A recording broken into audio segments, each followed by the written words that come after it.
Magandang umaga, ngayon po ay araw ng Linggo, November 12, 2023. Update po muli sa lagay ng panahon.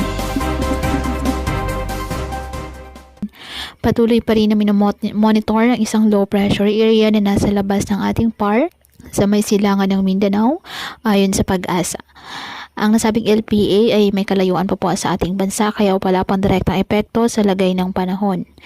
Ngunit ang nasabing LPA patuloy na imo-monitor dahil base sa pinapakita ng iba't ibang weather models, may posibilidad ito na pumasok ng PAR at posibleng maging bagyong Kabayan. At posible itong umabot sa typhoon category. Posible pa rin po na magbago ang mga nasabing forecast, kaya patuloy lamang na mag-antabay ng iba pa nating weather updates at sa updates ng Pag-asa.